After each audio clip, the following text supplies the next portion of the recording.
নমস্কার, আদুরির রান্নাঘরে সবাইকে স্বাগত। আজ আমি রান্না করব সবজি দিয়ে মুগ ডাল। তার জন্য নিয়ে নিচ্ছি গাজর, একটা বড় আলু, কয়েকটা পটল আর কিছুটা পেঁপে। আর মশলা একদমই সাধারণ মশলা নিয়েছি, একটু আদা বাটা আর কাঁচা লঙ্কা থেতো করে নিয়েছি। এবার কড়াইতে দিয়ে দেব সর্ষের তেল। তেলটা গরম হলেই দিয়ে দেব দুটো তেজপাতা, দুটো শুকনো লঙ্কা ও গোটা জিরে ফোড়ন। এর ভিতর দিয়ে দেব পেঁপেগুলো বেশ ভালো করে একটু ভেজে নেব। পেঁপেটা একটু সময় নিয়েই ভেজেছি।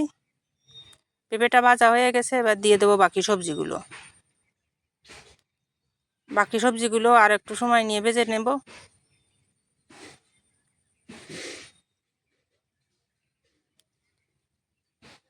এবার দিয়ে দেব থেতো করে রাখা লঙ্কা ও আদা বাটা।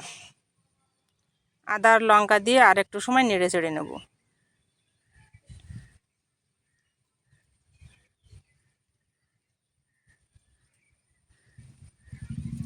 এবার দিয়ে দেব আগে থেকে সেদ্ধ করে রাখা মুগ ডাল।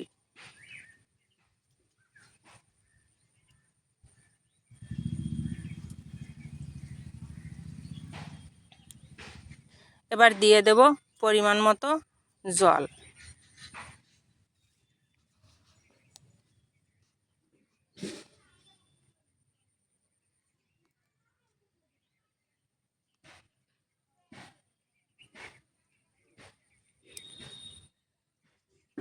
এরপর দিয়ে দেব হলুদ গুঁড়ো, দিয়ে দেব স্বাদ মতো লবণ।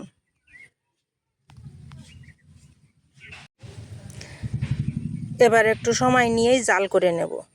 ডালে একটু জাল বেশি হলে স্বাদটাও বেশ ভালো হয়।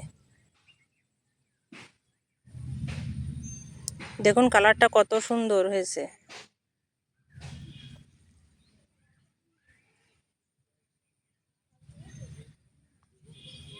ডালে ভালো করে জাল করে নিয়েছি। এবার উপর থেকে ছড়িয়ে দেব ভাজা গরম মশলা ও জিরের গুঁড়ো দিয়ে, তারপর নামিয়ে নেব।